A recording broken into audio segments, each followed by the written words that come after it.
Chef Julian. All right. Yes, chef.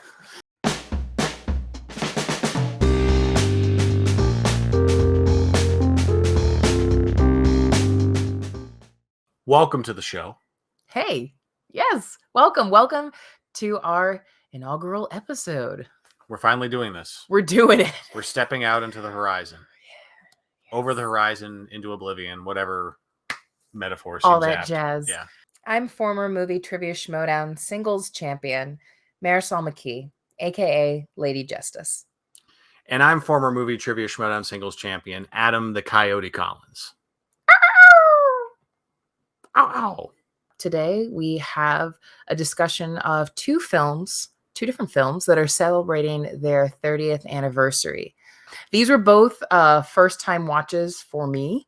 I know Singles is a beloved film of yours. Very formative. Yes. Yeah. And we will definitely talk about that. I love going back to 90s as a decade of cinema.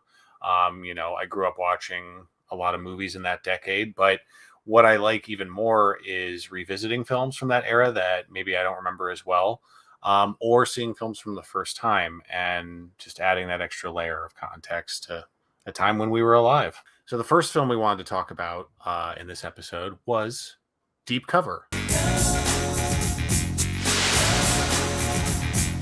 1992, directed by Bill Duke, known mostly, before we get into this, for his appearances on screen before being known as a director. Sure. Once you dig into his filmography, you realize he's pretty accomplished as a director in his own Mhm. way. But me personally, my first introduction to him, like a lot of folks, was Predator. For sure. He's an imposing figure, and he's pretty impossible to forget. I've seen him in a few things since then. A lot of people have. Menace to Society. More recently, he made an appearance in the movie Mandy. You actually convinced me to revisit the Sister Act movies, which I hadn't seen since I was a kid. And I enjoyed rewatching them. But the second one I barely remembered, and I couldn't believe that he directed that. And in the 90s is really where he took off. I still haven't seen A Rage in Harlem, but that is Nor have the I. next one on my list that I really want to see. But he followed that up, A Rage in Harlem, with Deep Cover in 1992, with, I think, a perennial favorite in this household, Lawrence Fishburne. Yeah. And Jeff Goldblum. Yeah, and Lawrence Fishburne, this is a big starring role for him because he'd been coming up in a lot of supporting roles. And, another movie I'd seen for the first time a couple of years ago was King of New York. A prominent role in that. And, I felt like watching this movie, I felt like that was a thematic continuation of that kind of story. Different character for him. He's more of a villain in King of New York. But this movie, there's a lot of layers to him, obviously. This film starts out, Russell Simmons Jr. sees his father murdered, the great Glenn Turman, killed while attempting to rob a liquor store on Christmas Eve. And that's very formative. That's very, very, very impactful and shapes the way Russell lives his life. And he knows whatever he does, he doesn't want to be like his father. It reminded me a lot of Serpico, which is an undercover cop story. But this modernizes it in a really interesting way with a character, with Lawrence Fishburne's character, who ends up adopting the alias John, I believe. Yes. Yeah, he goes by John Owens. Yeah, he goes by John most of the movie for all intents and purposes. But it's interesting. He's sort of handpicked to be an undercover cop by his boss, who's kind of doing, I'm not going to get into the details, but is trying to qualify candidates to be undercover cops in his own way, and lands on good old Larry because he's so composed and intuitive and sharp. He is just met at first with cynicism.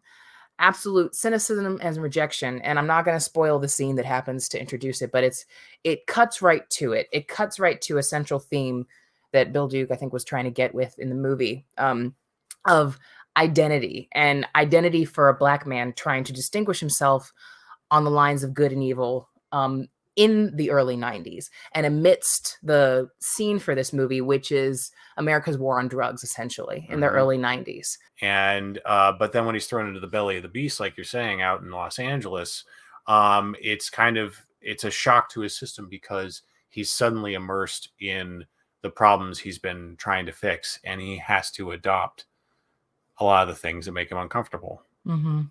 First and foremost, I would say a film noir. Mm-hmm. It embraces a ton of those tropes that you would see in a Bogart movie or a Robert Mitchum movie from back in the day, with all those themes that you were saying. Some kind of shadowy lawman that is losing a grip on reality or losing his way. That's 100% Lawrence Fishburne's character in here. You've got your femme fatales in there. You've got the heavies ready to lead him down the wrong path. Mm-hmm. And what's interesting about this film in particular is the parallels of character in it. And you have Lawrence Fishburne going through this amazing arc, where he isn't just a guy just trying to escape with his life. He's also trying to assert what kind of man he is. Mm-hmm. Him trying to fight against the monster that the situation is bringing out in him, and his state of conflict over becoming what he's trying to destroy. And I was branded beast at every feast before I ever became a man. He's trying to work his way up the ladder to take out some big hitters in the cartel that's been supplying a lot of cocaine. Along that way, he bumps into Jeff Goldblum, who's a lawyer for the cartel, essentially. Essentially. He's like their Saul Goodman, kind of. I guess playing against type, do you think, for that time? Yes and no, because the thing I love about Goldblum's performance is he's true to his Goldblumness. Mm-hmm. He is a little quirky, a little wafy. What's the vibe here? I don't get it. Initially. Yeah. And the thing is, though, he coaxes you in with his charm. And much like Fishburne himself, the deeper he gets into this dark underbelly of the crime world, the more he has to raise himself to those standards or lower himself, depending on your point of view. Larry's character's trying to, expose these parts of the cartel, but he's convincing himself as he goes along that there are reasons for everything he's doing. There's justification for the means. In finding a society that, even though you're on the good side, is rejecting you in a lot of ways, how intoxicating it can be. The sense of freedom and the control and power that you have of your own destiny that comes with turning down a path of darkness. It's a fascinating moral conundrum. It's a tale as old as time, that we're still seeing. Yeah. Oh yeah. This movie, there's no way Vince Gilligan, who created Breaking Bad, there's no way he doesn't love this movie. I would bet money. And it's not derivative, but you see these themes over and over again because they are universal and there are new sides to them you can explore in new eras. And this is so good at capturing the early 90s and what police were obsessed with dealing with at the time. But it's also like Serpico, like The Departed, like it is a movie that exists beyond its time frame. 100%. Clarence Williams III is this really great, like, noble cop in it. He's a really great character who isn't aware of Fishburne's character being an undercover cop. He's investigating him as a suspect who might be involved with this stuff. And their run-ins with each other and the scenes together are played so well because Larry can't give himself up to the local cops. He has to stay undercover. But Clarence, has an intuition about people, and he sees a guy who's just in trouble. And there's just there's a lot of good scenes between them. For sure. I love Clarence Williams III. Rest in peace. Let's talk about the cinematography. Let's talk about the look of this Get into movie. some of the presentation here, because it was beautiful to look at. Oh my God. Gorgeous. I was intoxicated by just the sheer sleekness and the crispness and the, just for lack of a better term, the sexiness of how this film looks. Bohan Bazelli is a cinematographer here for Deep Cover. Worked on a few Abel Ferrara movies, including King of New York. King of New York, and Ferrara's version of Body Snatchers, which is pretty cool. Bohan also worked on a bunch of Gore Verbinski movies. One of my favorite horror movies, The Ring. His work on Deep Cover is phenomenal. There's differences between these men with how they deal with things, and the cinematography captures that. It captures the emotion behind it. Lush, very vivid, intense, icy blues. Deep shadows. Deep shadows, rich reds. and the blocking, the camera placement, the compositions is just stellar. When brightness is used, it is so starkly contrasted with, you know, an immediate transition to yet another scene where we're in the dark, whether it's night or not, and something very bad is probably going to happen. And I gotta say, like, the way Bill Duke seizes upon certain themes in this, things you saw addressed in movies like True Romance, the discomfort, the tension, and the racism and prejudice between different groups of people in this story. We hadn't touched upon it yet, but Jeff Goldblum's character is Jewish, and that plays very much into the story. He's got a chip on his shoulder about being persecuted for being Jewish. And there's steadily building tension around that. And it's amazing to see the way a character like him, who's not necessarily equipped emotionally to deal with that, compares to John, who's undercover, who is dealing with 10 times the amount of pressure because he's playing both sides. There is some actual horror, in my opinion. There are moments, there's a scene in a pool hall, which is very horrifying. You know, like brace yourself. This movie is a crime movie that understands crime is scary when the stakes are real. He made this the year before Sister Act 2. Yeah. Isn't that's bananas to me? I think you need to blow off some steam. He was like, whoo! He's like, where's Whoopi? I imagine that Deep Cover fell under the radar when it first came out, which I think is a shame, because I think that this film should be 100% up there with LA Confidential, Usual Suspects, Goodfellas. I think this film is that good that this deserves to be in the conversation of some of the best crime films of the 1990s. I completely agree. And I think it's finding its second life now thanks to streaming. We watched it on Criterion Channel at the time, which was nice. And I think you can get a nice Criterion physical copy of this on DVD and Blu-ray if you want to. But where can they see it now? Now, fortunately enough, Deep Cover has made its rounds as of this recording. It's now available on Tubi. So if you're interested, Tubi is a free app. We swear by it. We love it here. Check out Deep Cover on Tubi and comment. We'd love to even hear your thoughts about it, even on this video. Tweet at us about it. Tweet about at any us. Of these movies. We're happy to talk about it. Please. Yeah, the conversation doesn't end here. And now we pivot to another film celebrating its 30th, which is Cameron Crowe's Singles. Singles in my original Warner Brothers cardboard case. Yay.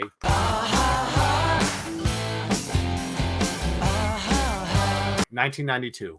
Cameron Crowe. He'd only done one movie before that. Say Anything. It's pretty good. You should see it. I like that movie. It was a hit. Yeah, it's sweet. It holds up pretty well. It's a sweet father-daughter story, a sweet romance. Also Seattle-based. Nice. It centers pretty much around where a bunch of 20-somethings all live in the same apartment complex, and we are experiencing their ups and downs, their ins and outs of their romantic lives.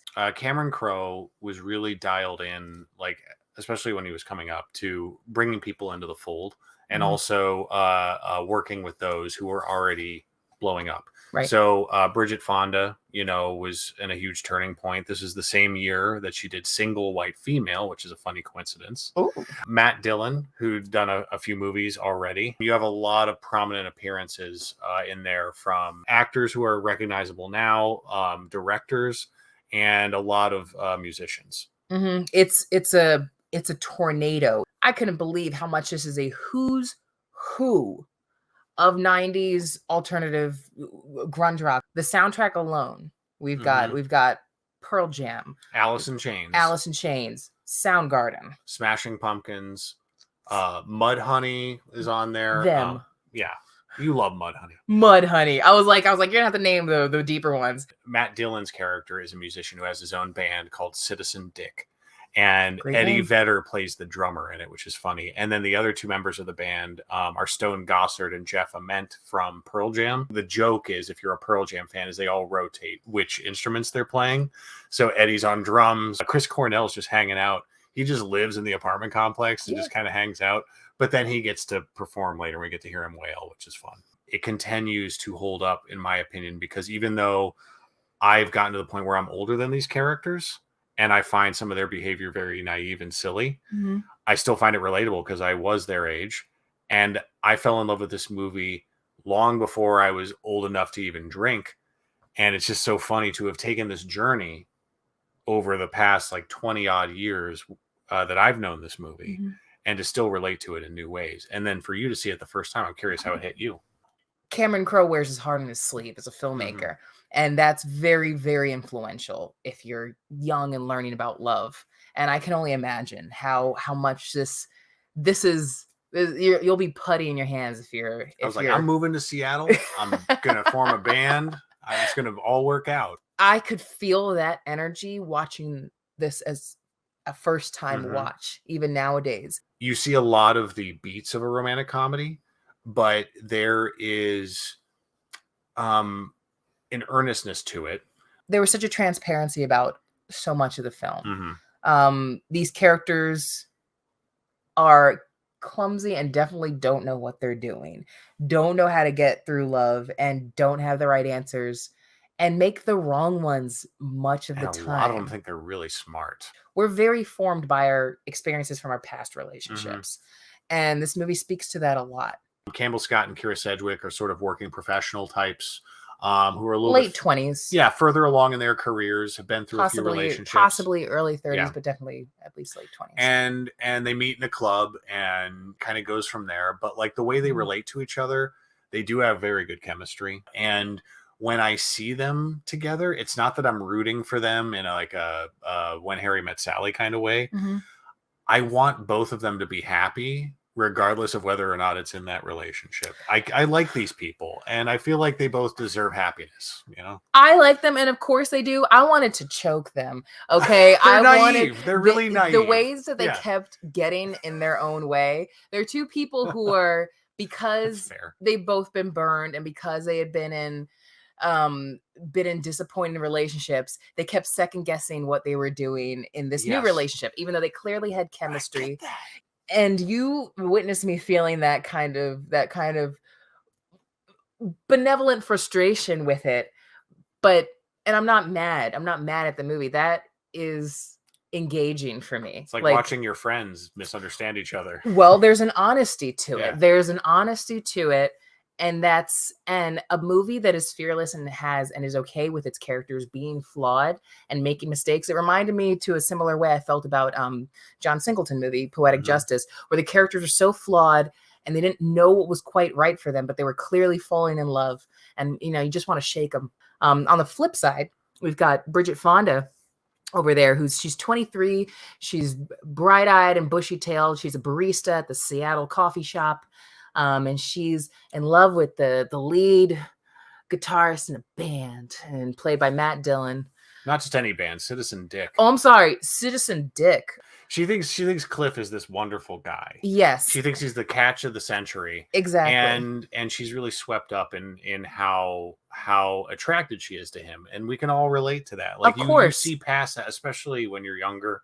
It's so easy to see past all those flaws when you're attracted to somebody. He likes her, but he's not as invested in the relationship at that point.